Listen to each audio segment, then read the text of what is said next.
Hi, I'm Heather. I'm back for another really quick video. Today's goal will be to finish this whole tag before my kid comes up to ask me what's for dinner. So this tag, the best books you've never heard of tag, I was tagged to do this one by Sian and Bert at Siani Reads. And to be honest, they are the king and queen of all things not read by anybody else. I think Bert had something like 86 books under 100 ratings or something like that, just like Pulp Fiction type stuff. That, to be honest, I think I would love if I read more of, so that's something to think about.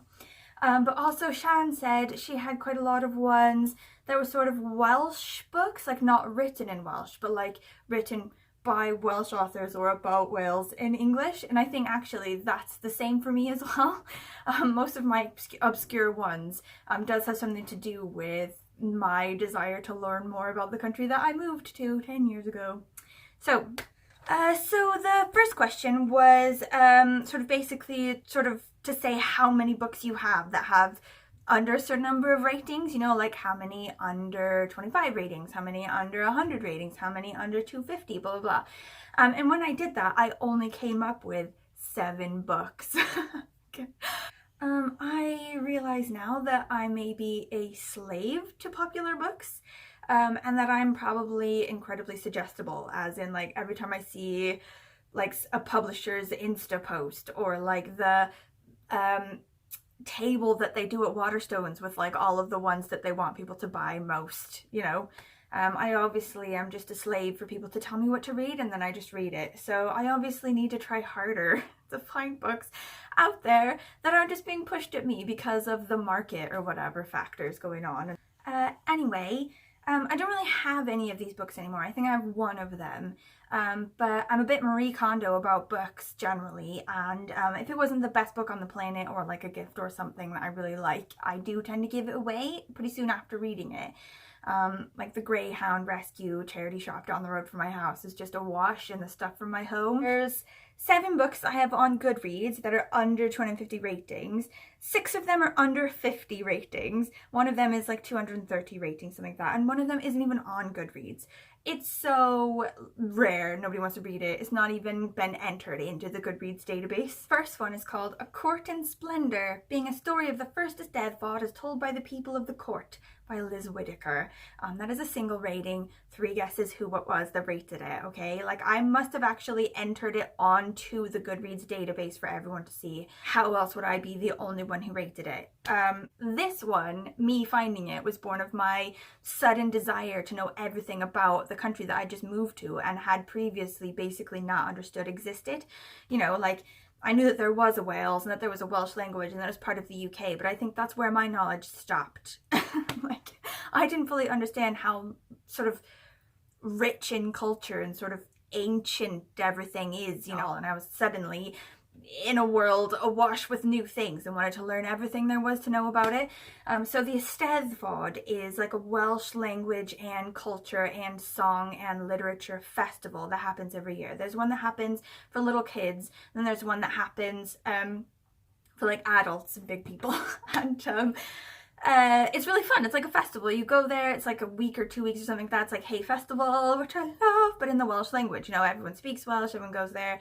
All of the food huts and everything, everyone speaks Welsh. So it's a really good place for me as a person who was learning to speak the Welsh language to go and practice it out. But there's loads of Welsh book tents, there's Welsh poetry things, people enter choir competitions to sing Welsh songs, all of the schools enter, and then there's a bard at the end.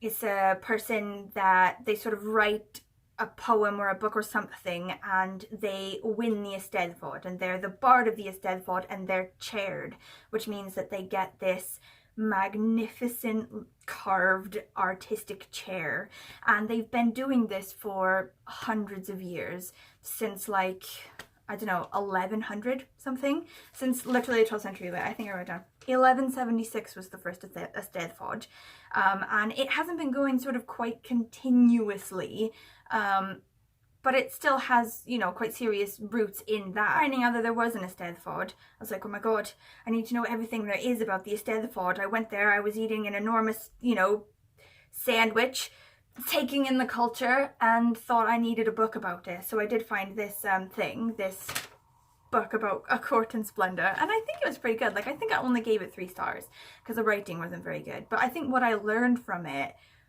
was really interesting. It was really like foundational for my knowledge of Wales. It's like Christmas in Cardigan Castle. So in Cardigan was the very first Eisteddfod. It was Rhys ap Griffith. Like, I always mix up these Welsh dudes, right? These like dead warrior dudes. They were all like a king of some shit and like a prince of some shit and like a warrior for some shit. They were sort of badasses, but also remarkably refined and into poetry and stuff like that. So Rhys ap Griffith was one of them. He was at Cardigan Castle and he invited like this huge party, like all of these bards and singers and dancers and, you know, literature and culture and everything. He invited them all to the castle for Christmas so they could have like a competition for culture, you know, and find like the person who wins at Welsh culture for that year. And that was the birth of the Eisteddfod. And it's told like through people at the court seeing the first Eisteddfod, like their like journals or whatever of it. Like, they're obviously not real, they're made up. But I thought it was pretty good, but weird. And I'm the only one who's ever read it, apparently, on Goodreads. So, okay, some other Welsh ones that were on the list is A Deanwood. So that's by Gareth F. Williams, and that's actually in Welsh. It's like a kid's book, which I thought was okay. I think I also gave that one 3 stars. I think it was just a bit too kiddie for me, and also I think when I read it, my Welsh wasn't very good. Like, it's still not very good. But I think it was a bit of a struggle for me, so I didn't get like all the nuance and everything. Also, it's like a North Wales accent. So I live in South Wales and my husband is fully a South Wales Welsh speaker, and everything he says is really sort of slangy South Wales. So when I'm trying to read or listen to something to do with slangy North Welsh, I just have no idea what's going on. I have to ask my husband. He goes, oh yes, this is what they say and blah blah blah, and I'm like, well, how would I know that? That's dumb. Anyway, it was a cute story. It's about a kid who like lives in a cottage and there's like evil in the forest, and he has like a little friend that he goes to school with, and she ends up being like a witch or something. And I remember it ending cutely, you know. Another one on there that's like Welshy as well, like again, just solely through my desire to find things to do about Wales and to learn everything that I could about Wales, is called Not Quite White by Simon Thirsk. Like, I'll just read like the back of it for like a second. It's like, the young John Bull is sent by Westminster to Wales' last remaining Welsh-speaking town to see why all attempts to bring it into the 21st century have failed. Waiting for him is the beautiful but embittered Gwalia. Not Quite White explores the complex tensions that spit and seethe when English colonialism and Welsh nationalism go head to head. It is a passionate defense of cultural and political identity and a considered plea for tolerance. It is also a sustained attack on the forces of small-town bigotry and corruption, but above all, it is an acknowledgement of the subtleties and ambiguities that exist in even the most entrenched attitudes. Like, I read it ages ago, so I think probably that says it best, better than I could now that it's been like almost 10 years since I read it. But I do remember it being hugely like well dealt with. It's obviously like a fiery topic. My husband gets so upset when he talks about this. He's quite like Welsh nationalist, sort of. Like, I don't like to say that because it makes it sound like he burns English holiday homes on his spare time. But like, you know, he's quite proud of Welsh culture and he's quite worried about what could happen to Welsh culture if it's not protected better. And whenever you speak to people who are like native Welsh speakers, quite often they do have this like really like this fire in them to speak about this. And so I thought that this book, when I read it, it was quite, it wasn't so fiery. It dealt with it with a lot of like sort of tolerance for everything and sort of looking at all the sides and trying to see them all. And I thought that was really cute. And also it was a cute love story, you know, so it's trying to take on this huge monumental idea and this clash and this, you know, millennia old battle between cultures. But through a sort of modern look and a cute sort of love story as well. And I thought it did really well. I should read it again, actually. I'm really sad that I've forgotten quite a lot of why I loved it so much. And I think now, like, it could actually do for a reread, actually, now that I've lived here for 10 years and I speak Welsh and I, like, have a Welsh kid and everything. I think it would be interesting to sort of see how I think about it now that I've got all this extra sort of experience. Another one on there to do with like Welsh language and everything is called Travels in an Old Tongue, Touring the World Speaking Welsh by Pamela Petro. So she's American and she also learned Welsh, and she went on this journey around to all of these Welsh speaking communities all over the world, because that's what the Welsh people do. Like, the diaspora is so crazy. There's always a Welsh speaker somewhere. Like, I love this about like BBC Cymru, like the Welsh language radio. Like, whenever you listen to them talking about literally anything on the planet, they've always found a Welsh speaker in that country who can talk about it. And it's just like, you know, earthquake in Japan, they found a Welsh speaker who's also Japanese. You know, political strife in Latin America, you know, they found a Welsh speaker who also speaks Spanish and lives there. You know, like, it's just literally everywhere. So she went around to all of these Welsh speaking communities trying to make her Welsh better by being separated from her ability to fall back on English. And she went to this colony in Patagonia. Is really fascinating what they've done in Patagonia. So Welsh people in the 19th century were worried that the Welsh language and Welsh culture were dying out. So they were like, okay, I have an idea. Let's go to Patagonia in Argentina, where it's like not populated by anybody at all, basically, and set up our own Welsh language colony, and we'll like give birth once again to the Welsh language, just, you know, in a new location. And sort of, you know, quite understandably, they just learned Spanish and now they all speak Spanish and they have Spanish names. But this colony of like the Welsh language still has like survived a bit. So you get people with really weird names. It'll be like, you know, Santiago Morgan, you know, or like Jose Powell, like with some sort of like really Spanish first name and just this holdover Welsh language surname. But quite a lot of them, especially old people, do still speak Welsh. So she went to Patagonia and she like started talking to all these people in Welsh, knowing that they don't speak English and she doesn't speak Spanish, so Welsh has to be spoken. And I really, really liked that one. But then I was talking to this guy my husband knows named Mike, and he knows another guy named Gwilym, and Gwilym knows literally every Welsh speaker on the planet. Like, I'm serious, I'm not even exaggerating. Basically, if you speak Welsh, you somehow know this Gwilym guy in some way. And he was saying, oh yeah, that Pamela woman, yeah, I know her. She treated the people really shitty, you know, like she went to Argentina and she said all these things about how they're so greedy and they didn't want to help her. All they wanted to do was like get money off her, and she just left there without giving them anything, blah, blah. And he's like, but they're so poor and she's so wealthy, and she just basically went into their houses and were like, oh, can I write a book about you? And she like used up all their hospitality and then left, and they were like, oh, can I get a bit of money for maybe like, you know, food? And she was like, you're so greedy. And that's basically ruined it for me. Like, knowing that she was a bit crappy to like her host people, especially in the countries she went where they were poor. But despite the fact that I got loads of these things from like wanting to know more about Wales, it's not all from that. Like, I did this course in work called Springboard Women's Development, and it sounded like it was going to be a really good course, and I guess like I got quite a lot out of it. But at the very beginning of the course, the woman was like, okay, so from the very beginning, when people come in, I can always tell if they're going to be, you know, one of two people. They're going to be like someone whose life is changed by this course, and someone who just can't connect. And I was like, don't want to be the second guy. I want to be the first guy.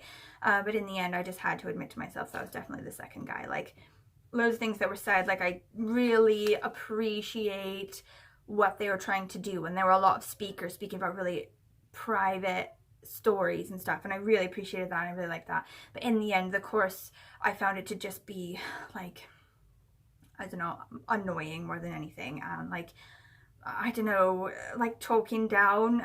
It's a weird way to describe it. Anyway, I didn't like the course, but the book for the course is a proper book, right? It's like a workbook. I had to put stuff in here, so there's like information about me. I don't want to give it to Greyhound Rescue. I mean, like, probably someone would dig something like that, but no. So it's Springboard by Liz Willis and Jenny Daisley, and it is a proper book. Like, it's got 287 pages. So I was reading this book, doing all my homework, like reading my chapters and doing my workbook and everything, and it was taking so much time, and I was hating it so much that I was just like, that's it, like, I'm getting something for this. I'm gonna record that I've read this as an actual book for the year, and also I'm gonna give it a bad rating, 1 star, because it sucks. Like, it just talks a lot. Like, there's one part where it says you should think about what you wear to a meeting or whatever, you know, like maybe a bit of makeup wouldn't be, you know, wouldn't go amiss because it's how people see you and perceive you and blah, blah, blah.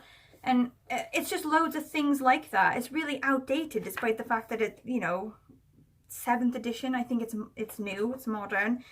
But I don't know if like somebody's nana was writing it and that's why it says things like that. But yeah, I just basically put it on Goodreads so that I could give it a bad review because I'm petty. But also, so the book that I have that I read that's not even on Goodreads, I should put it on. I think I figured out how to do it, so I will do after this. It's called Letters from a Frontier Bride.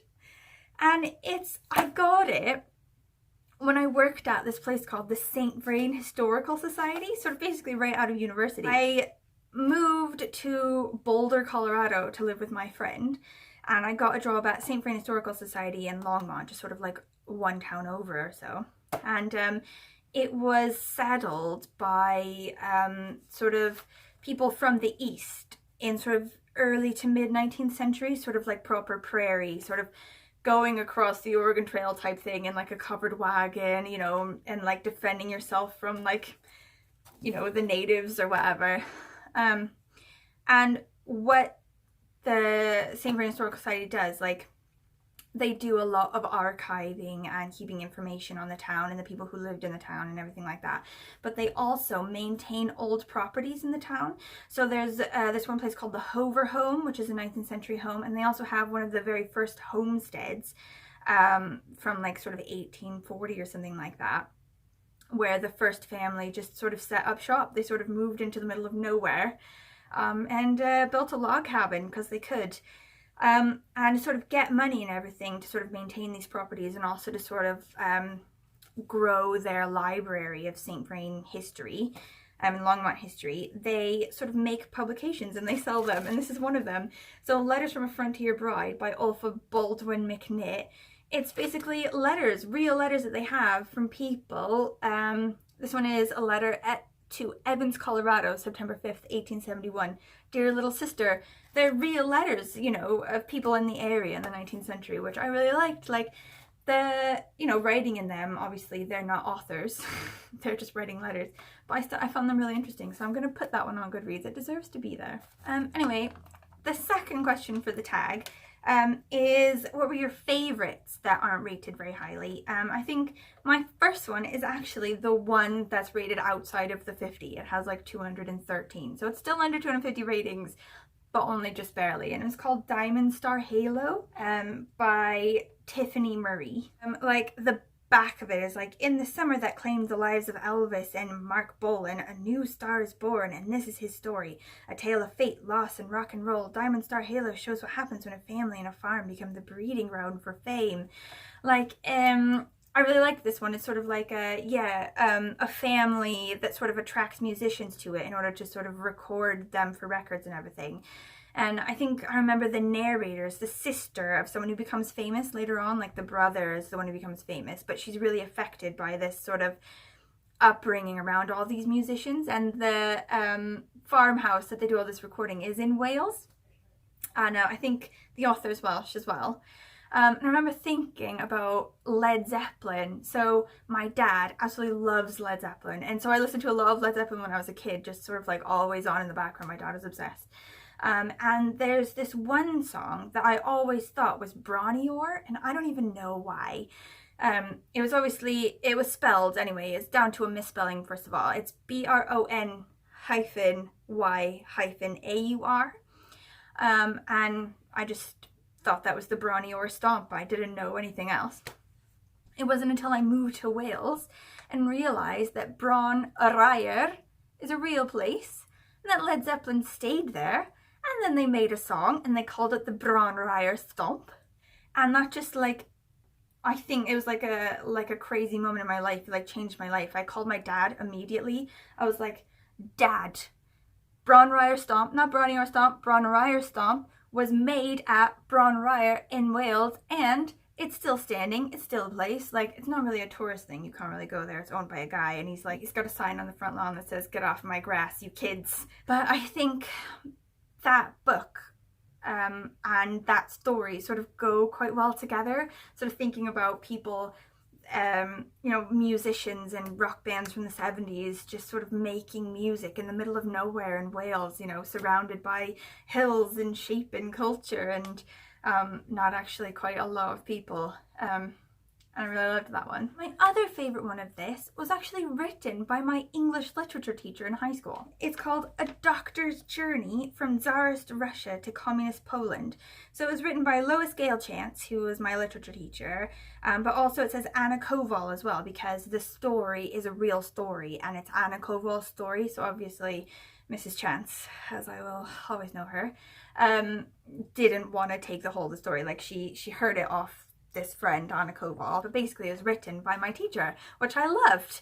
And I immediately, as soon as I learned of it, I immediately got it. And then about a year and a half went by before I actually read it. And I hate myself for that because it was so good. It's about like this doctor before the revolution in Russia. He's pulled out of poverty because of his intelligence and his, you know, good studying and everything. And he's sent to the Tsar's special medical school to get this special medical training in order to sort of pull him out of poverty. So his family's really poor and he's sort of hobnobbing with people who are really rich, and he's obviously going to have a really good employment for the rest of his life. You know, it's changed his life. But then shortly after that, you get a lot of bad stuff happening. Revolution, 2 wars, you know, it's just got a lot of good stuff in it like that, like political stuff. He's got like sort of one kick down after another. Like he's safe with his family, and then there's another bad thing, and then he's safe with his family, and then they've got to run from Nazis, and then he's safe from his family, but then then the Soviets take over that part of Belarus and make it into a communist craziness. Like, it's also like a love story, which I loved. So the woman that he fell in love with, first of all, was his first and only love. And he was devastated when she died. And he remarried basically only because his kids needed a mother. And she was, you know, kind, but he's never in love with her. And basically the last kid that he had, when they were finally, you know, in a position to be free from everything and to have enough money and to still have a job and sort of all this stuff, she ended up moving to America, and she was Anna Koval.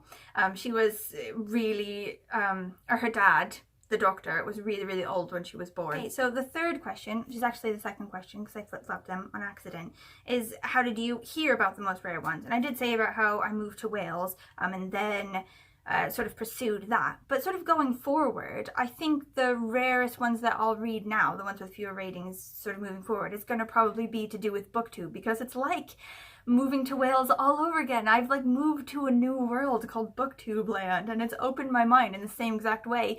It's sort of like I'm sort of being exposed to all these new things that I never thought of or never would have looked for. And I think, you know, Bert's thing about the pulp fiction is one of them.